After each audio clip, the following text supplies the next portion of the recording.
I do want to move on to the first part of my stream this evening, and that is my ranking of the Phase 4 MCU films. So, like I said, Chad, I'm not including the Phase 4 TV shows. I'm not including the Phase 4 specials like Werewolf by Night, Chat. Just going by the movies, the ones that were released theatrically, Chat. And with the release of Black Panther Wakanda Forever, that brought a close to the Phase 4 films. I know the Guardians of the Galaxy holiday special, that'll be the actual closing chapter for Phase 4 of the MCU, but we're just going by the films for this evening, Chad. And I'm going to rank the 7 films that we have from worst to best, Chad. And I figure, like, hey, let's get the bad out of the way first, my friends. And this will come at no surprise, I feel like, for those who've been watching me for quite a while. For me, the worst film, not only really of Marvel Phase 4, Chad, but I think of the entirety of the MCU is Eternals. It's for the longest time, I actually put off watching this movie, Chad, because I just wasn't impressed by the marketing. I was like, what's going on? Who are these characters? Like, what's the storyline? Who's the villain? Like, so much just seemed up in the air. I know that the director was Chloe Zhao, who had recently was coming off of some success for, what was it, Nomadland? And I was like, all right, I mean, that's cool and everything, sure. But how is she when it comes to, genre fare, Chad? And the movie came out and you had all these people saying, like, well, they were kind of confused by it. It seemed like it had all these characters. They didn't really know what to do with any of them. And it just put me off on seeing it. And I finally watched it when it finally came to Disney Plus, Chat. And I was very unimpressed with the movie. I felt like it was overly long, poorly paced. None of the characters to me got any had any real depth. I mean, I barely knew what their names were by the end of the film. I mean, they introduced all of them in the beginning, and then they started recruiting them throughout the nearly 3-hour screen. The entirety of the film, Chat, for the nearly 3 hours that it was on. And I was like, I don't know who any of these people are. And the villain was like a weird tentacle monster, Chat, and it's dealing with these god-esque beings called the Celestials. And the thing is, it just to me, it was treating itself so self-seriously.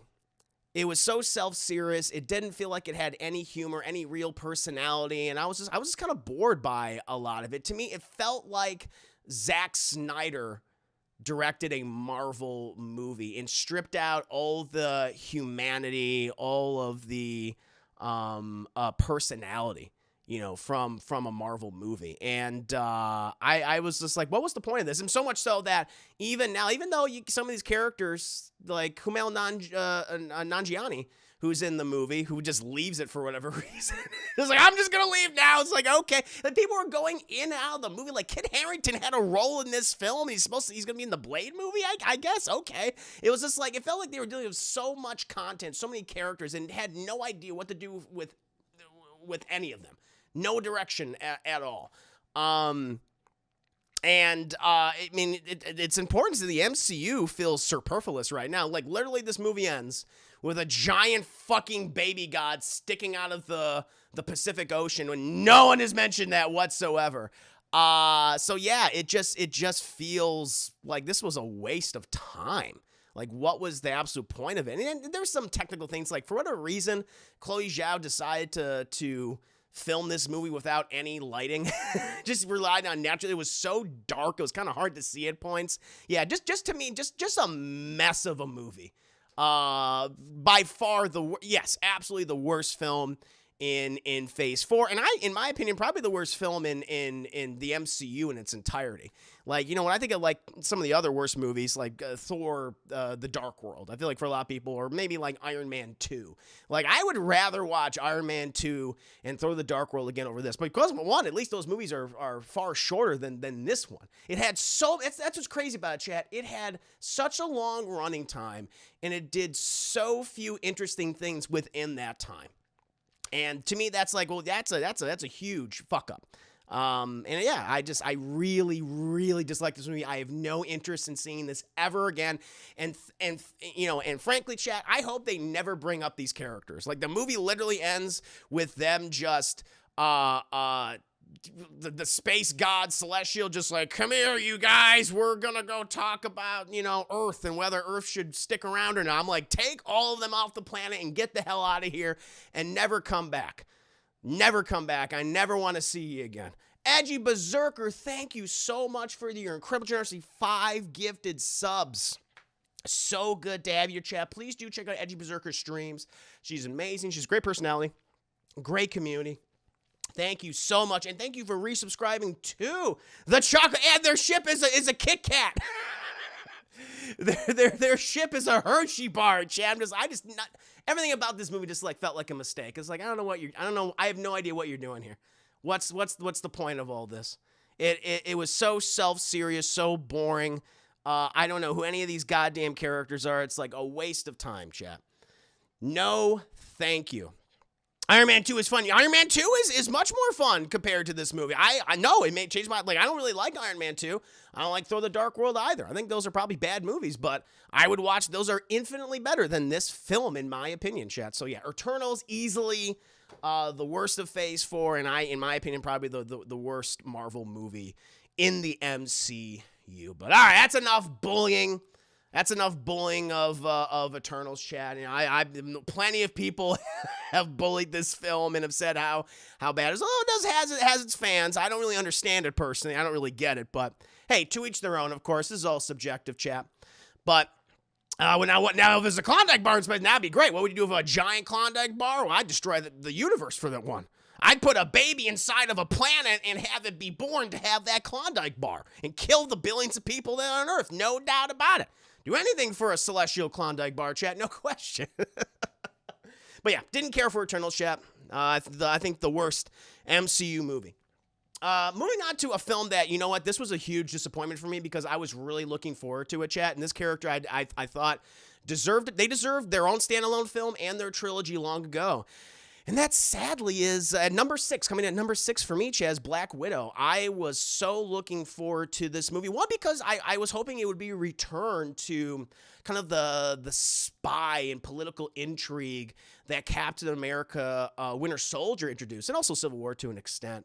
I was thinking, oh, good, Black Widow is finally going to get her time in the sun. Because, there was a lot of behind-the-scenes situation at Marvel that prevented Black Widow from getting her standalone film for so long, and really, chat, she deserved a trilogy. Honestly, after Avengers, she should have got her first standalone movie, in my honest opinion. That's when you should have done that, right? And then we've gotten her trilogy before the events, obviously, of Endgame. That would have been so cool to me. But sadly, that was not the case, and it's weird. This film is just very odd, because it is a prequel, because as we know at this point in the MCU, spoilers, Black Widow is dead. She dies during the events of Endgame, sacrificed herself to help defeat Thanos and the retrieval of the Infinity Stones. And so we kind of see a prequel story that takes place after the events of Civil War. And, to start the positive, I think Scarlett Johansson is great as Natasha Romanoff. I think she's very good in this movie. I really like the introduction of Florence Pugh, chat, as another Black Widow, who's kind of taken the place now of Scarlett Johansson in the MCU. I really like her. She's one of the standouts. I think David Harbour as Red Guardian is really good, chat. And there's other supporting performances I think are fun. The problem with this movie, it's two big things, really. I love the family dynamic, and the opening of this film I think is great. Really love the opening of this movie in like the early 90s. I thought that was really cool. But the biggest problem that this movie has, the two biggest problems, is that it's a bad story. It's a really bad story where Black Widow and their sister, played by Florence Pugh, they're going around and they're basically trying to stop the Black Widow program. And in order to stop it, they're literally using red pocket sand, and blowing in the face of people. And that's what that is. And you have, Ray Winstone, who I do not know what his accent is. Is he Russian? Is he Cuban? Is he English? Like, his accent changes every other sentence he says. And he wants the Black Widow program to continue on, and he is using the Taskmaster to do so. And everything of the Taskmaster in this movie was very poorly thought out. Like, Taskmaster is like this huge personality in the comics. They stand out. They're mean. They're The very sarcastic chat. I mean, yes, they're able to copy all these the various fighting styles and moves of other heroes and things like that's a big part of it. And they show that in this movie. But the Taskmaster has like a big personality, and that is just not on display whatsoever, Chad. They stripped it where the Taskmaster for the most part is a plot device and is a mute, and that was a mistake. That was a mistake. And so yeah, this film it does a disservice to the actors who I feel like a lot of the actors who are doing a really good job in the movie, especially Scarlett Johansson, Florence Pugh, David Harbour, who I still want to see. I still want to see Florence Pugh and David Harbour, and we know that we're getting them later on in Thunderbolts and other movies in the future. But yeah, this film was undone by its terrible script, a really shitty third act, and a really bad villain, sadly, Chad. And this one hurt me because I was really looking forward to it. I thought it would be a return to form, or just a return to the spycraft, the political intrigue that Captain America Winter Soldier introduced. And it didn't do that. It didn't do that, Chad. It was for a lot of it kind of a waste of time. Show, thank you for the 200 biddies, making my heart a pitter-patter. A pleasure to have you here. And Vanna Spheres, thank you for gifting a sub to Daryl McCoy. I appreciate that. Just doing my ranking of the Phase 4 Marvel movies. Just the films specifically. Not the TV shows, not the specials. Just the movies. But just did Eternals.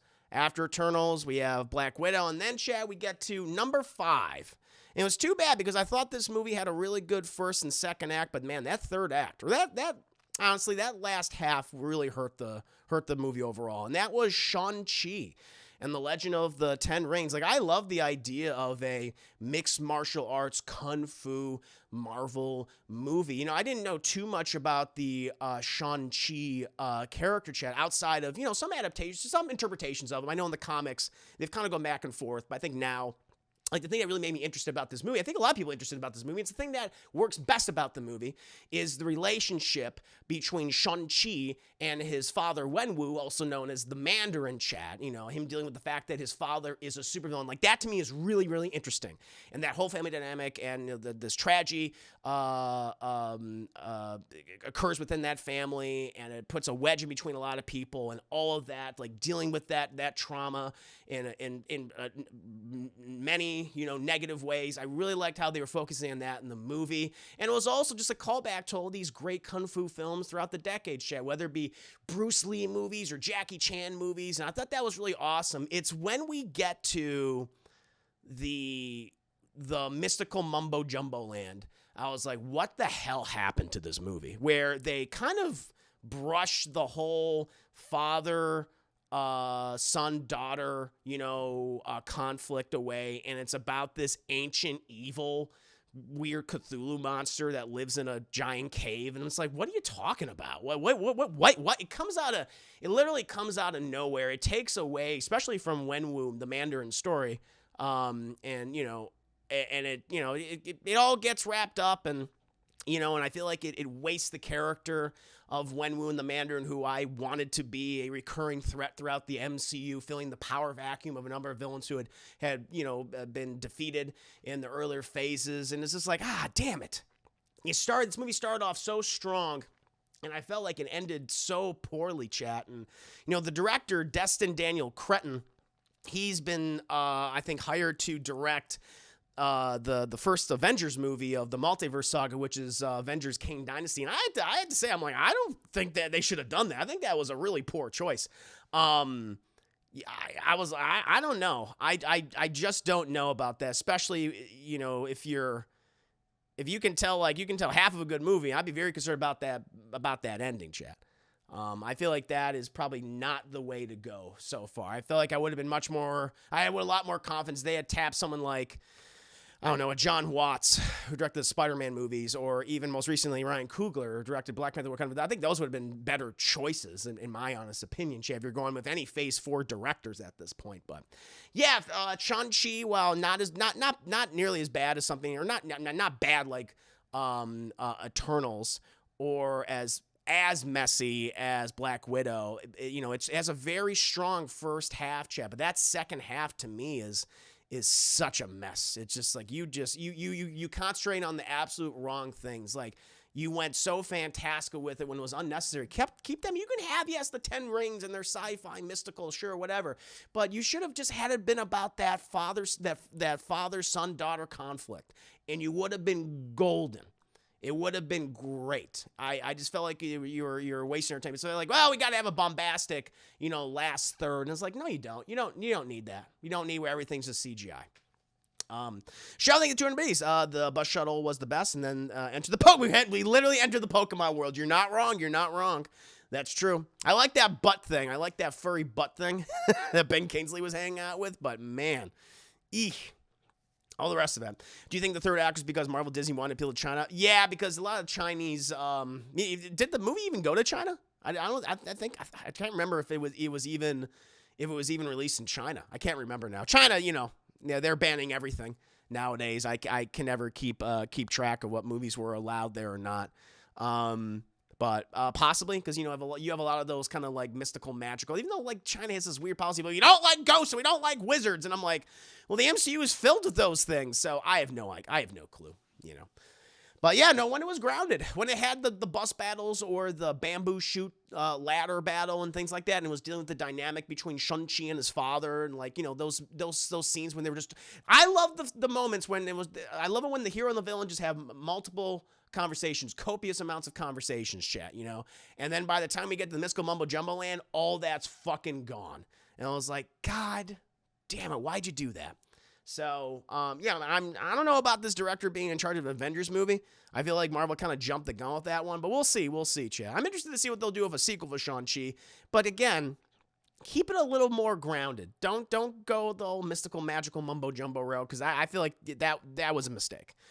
But hey, speaking of the mystical, magical mumbo jumbo, a movie that I thought did it better than Shang-Chi, although it has problems, chat, and that is Doctor Strange in the Multiverse of Madness. As you know, Sam Raimi came in and replaced Scott Derrickson to direct this movie. And the one thing I really appreciate about this film, a number of things I appreciate about it, but it's definitely the aesthetic of this movie. You feel Sam Raimi's hand throughout. A lot of his sensibilities as a director, certainly his horror sensibilities as a director, show throughout this entire film. Just his camera work and also his character work. It was very interesting to see Benedict Cumberbatch and Elizabeth Olsen pretty much act like Bruce Campbell throughout this entire movie. Like, that was kind of really fun to see.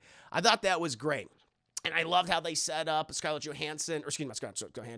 Witch as the villain of the film based on everything that she had gone through. I thought that was great. I liked the exploration, visiting all these different, worlds and universes. That was really, really fun. If I have any, and I loved Doctor Strange's arc in this movie. He's very unhappy at this point.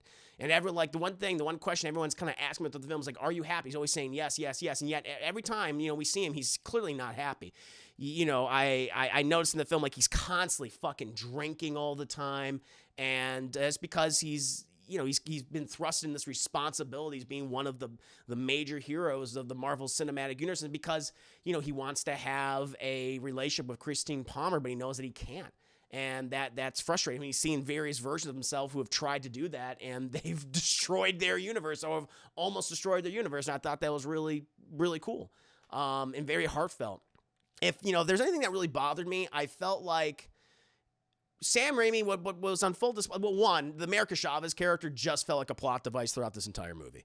I just never felt the chemistry between her and Benedict Cumberbatch, even though they pair them in the movie. At one point, they're kind of separated for a good portion. You're like, oh, I forgot she was even in it. Interesting power set. I just felt like in this movie, not a very interesting character, just very dull. And with Wanda, this has been a thing with me, which I point out about Sam Raimi. Sam Raimi does not know how to work with children. Nothing comes across as earnest or authentic when he works with kids. There's the infamous ice cream song, or at the ending where Wanda is being as monstrous as she is, and the kids are like, "No, get away from us! You're scary!" And they're like throwing Legos at her. I'm like, what is going on? Like, it just felt so weird, which is weird because you compare it to the WandaVision series where everything with the kids worked for me there, and I thought the drama and the tragedy was handled very well. Here, this was just like kind of like odd and awkward. And I think it's just like Sam Raimi. You look at even like the Spider-Man films when he works with kids, it's like this just doesn't work. There's something about that. He doesn't work well with children. And that came across to me. And it's at several important moments in the movie where you need to sell it, and he doesn't. But for the most part, I still really like the movie. There was some amazing action sequences too. The whole musical battle and versus, the evil Doctor Strange. Some very clever, cool stuff, chat. And I thought Benedict Cumberbatch did a fantastic job. And of course, Juan was great. I really liked Elizabeth Olsen throughout the movie, and her entire performance and her villainous turn, some very scary moments. So yeah, this was very good. To me, this is just as good as the original Doctor Strange. They both have their flaws, but I really enjoyed it. And then we get to probably what is the most controversial movie on my list. I think for a lot of people are going to go like, how dare you? But I'm sorry, I like this movie a lot, and that's Thor, Love and Thunder. I've said for the longest time, Taika Waititi's the best thing to happen to MCU Thor. He gave the character and just his entire world a sense of personality. I was never a big fan of the original Thor. I think Chris Hemsworth was fine. Chris Hemsworth was fine as Thor in the first two Thor movies and the first two Avengers films. He was boring handsome. That's what he was. There was just nothing to him. I was just like, I don't get it. Like I really liked Loki, of course. Tom Hiddleston's Loki I thought was great. And Anthony Hopkins is Odin. Like there was obviously some good things in him, but it was just for the most part like him. I was just like, yeah, I just don't get it. But when Taika Waititi came in and just upended the table and said like, all right, I'm going to make a lot of changes to Thor of Ragnarok. And he did so. I thought he did great. He got rid of all the bullshit Shakespearean stuff, which is just not working, killed off characters who were just not working, and said, hey, let's bring a little more Guardians of the Galaxy into this character in this movie and lean into Chris Hemsworth's comedic chops. And Chris Hemsworth is, he's got some great comedic chops, chat. He's a great comedic actor. And they leaned to that and they turned him into Jack Burton. I was like, oh, that's brilliant. And from that point on, from Ragnarok on, he was great. In Ragnarok, and then in the next two Avengers films, obviously, and then bringing us to Thor, Love, and Thunder. And listen, Taika Waititi, he doubles down the stuff he had in Ragnarok. And, if I have a criticism of this movie, I have two big criticisms, is that I would say not every joke lands, okay? I feel like for me, and again, comedy is the most subjective genre out there. What makes me laugh might not make you laugh. What makes me laugh, might not make you laugh. Vice versa. And I would say 75% of the humor in this movie worked for me, and 25% did not. And the other thing is, like, Christian Bale as Gore, I think is great. There is not nearly enough gore in this movie. And he gave a really good performance in this film, and I wanted to see more of him, and there just wasn't enough. And I was kind of sad to hear, and again, I can't judge it because I didn't see those scenes, but a lot of this movie was cut. There was some stuff with Jeff Goldblum that was cut. There was stuff with Lena Headey that was cut. There was a ton of Russell Crowe as Zeus that was cut, but I liked a lot of what they gave me, and I was like, I would have liked to have seen more of that. But for the most part, this movie really works. And the other big thing that that worked for me about this movie, it was the thing I was most concerned about. In this film was bringing back Natalie Portman, who I just felt like had no chemistry with Chris Hemsworth in Thor 1 or Thor 2. All she was there to do in those movies was make goo-goo eyes at Chris Hemsworth, and that was it. And I can understand now why she was so frustrated with that role. It's like, I get it. And, the whole Patty Jenkins thing, Thor 2, sure, of course. But, and she left and, probably under pretty bad circumstances. But they brought her back here. They brought her back as Lady Thor, the Mighty Thor. And I thought she was great, because they gave her something to fucking do, and I thought she was fun. And then she finally had that chemistry with Chris Hemsworth, which was, I was like, oh, now I see it completely. Now it works, because they gave her something to fucking do, and those other movies, they never gave her anything. And so I really liked that, and I liked how they ended her story, and it's tragic, but I thought it worked really, really well. So yeah, I know a lot of people do not like this movie, and I get it, because if you listen, I think it really does come down to the comedy for a lot of people. If you just were not into this comedy, then you're not going to like this movie. It's going to be a fucking slog to watch. And I understand that, and I respect that. But for me, I enjoyed about 75% of it. So I did not mind this at all. I liked it. I don't think it's as good as Ragnarok. I think Ragnarok is still the best Thor movie by far. If I were to rank the Thor films, maybe that'll be for a separate list. But Thor Love and Thunder is like number 2 when it comes to the Thor movies. And Thor Dark World or Thor 1 and Thor Dark World are way, low, third and fourth, respectively. Moving on to two of the films, which, I can definitely say I love throughout, even if they may have had a couple of flaws. But number two, and I thought about this. I thought about this for a while, but, I thought, you know what? This is how I feel.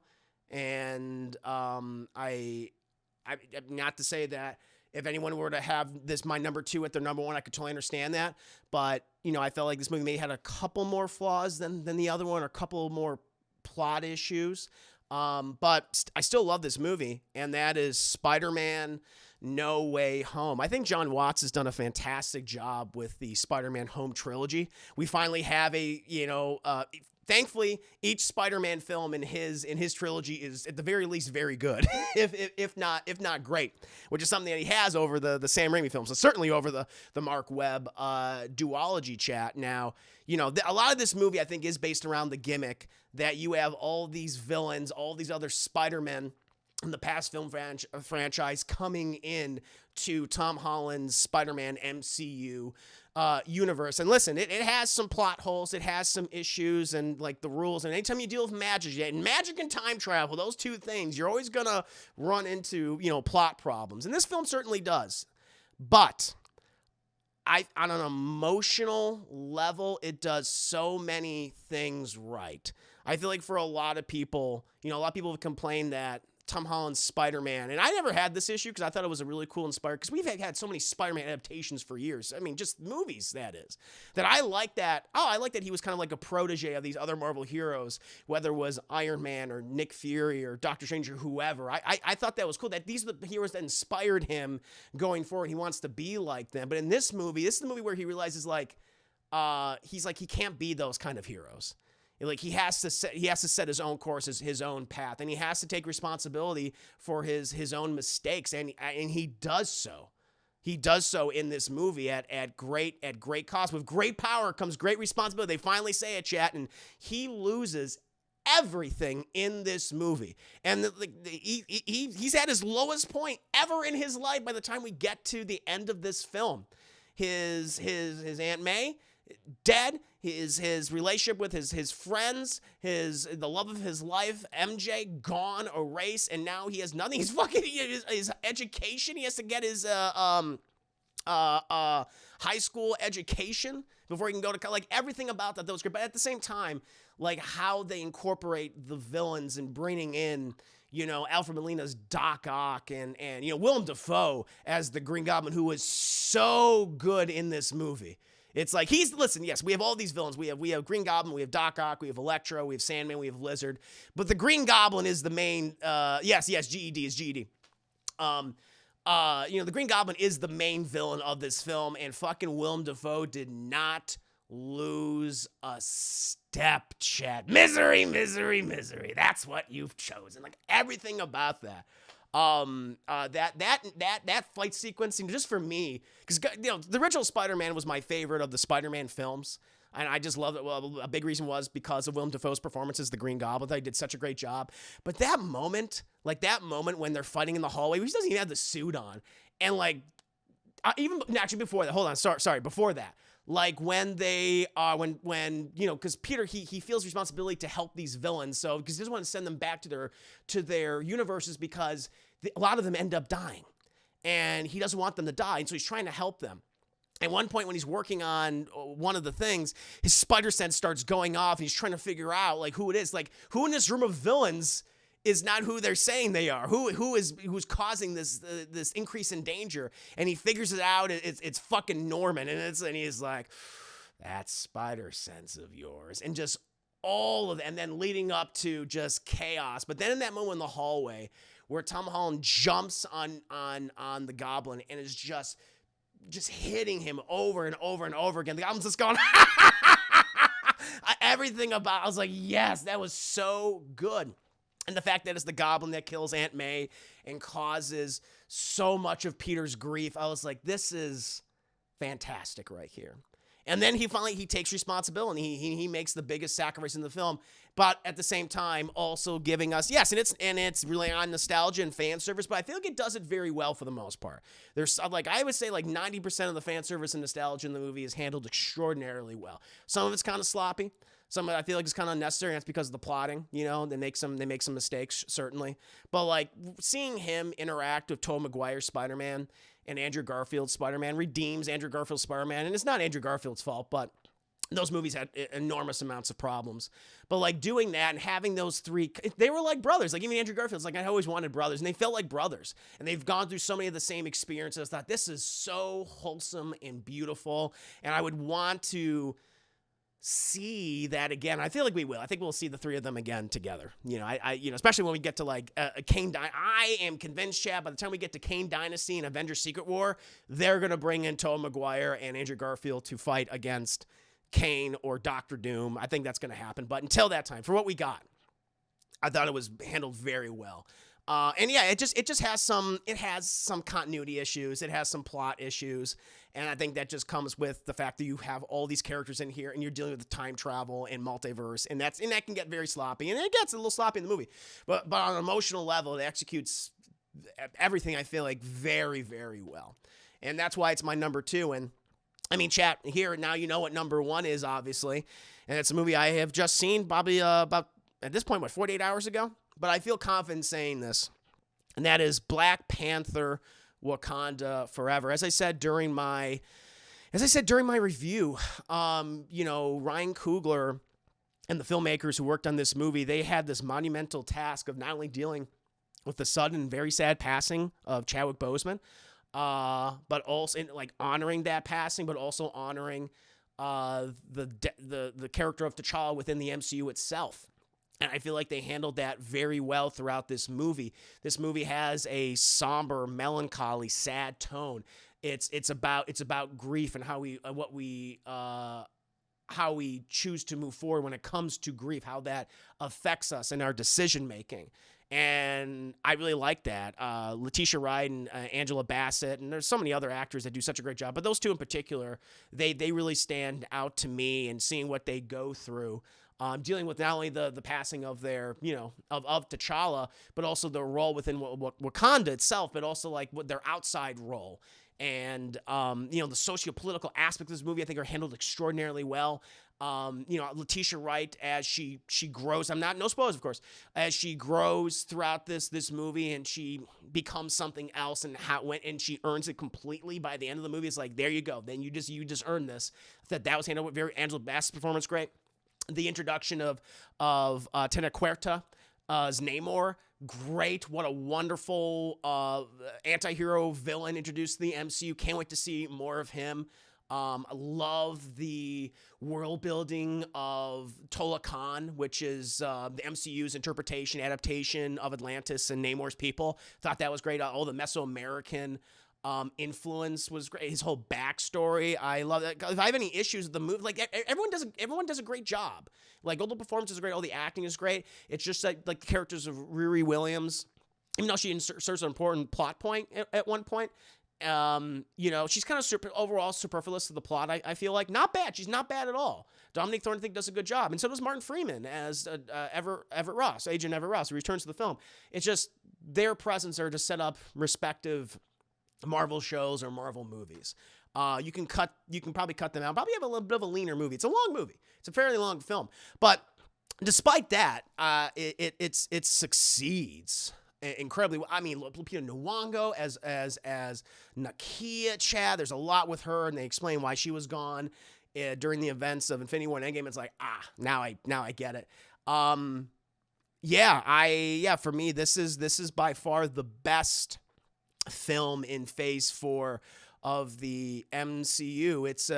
It was definitely, listen, I know this movie is probably controversial for a lot of people. I know there's a lot of people that wanted Chadwick Boseman to be recast, and I was that whole movement, like, I was very much on the outside. I was just kind of like, I just want to see what they're gonna do. I can kind of go either way. I wasn't like one of those like, no, they shouldn't recast him, or they should. I was just like, I just want to see what Ryan Coogler's gonna do, because this was just it's a very unique and difficult position to be in, and I just want to give him a chance. I want to give the filmmakers and the actors and the writers just to give them a chance and see what they can do with this, because it's difficult. I mean, enormously difficult.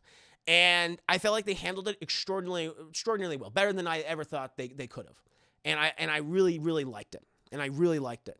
And so I would personally hope that, going forward, people who have the whole recast T'Challa thing, just give the movie a shot, give it a chance, kind of go in there with an open mind.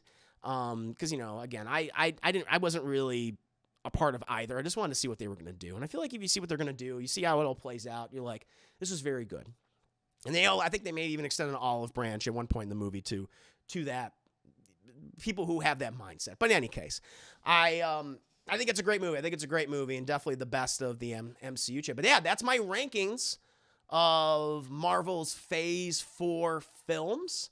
I'm very curious to hear from you guys. I mean, how do you feel about my rankings? What are your personal rankings of Marvel's Phase 4 films? I know a lot of people have had issues with Phase 4. I've certainly have had issues with Phase 4.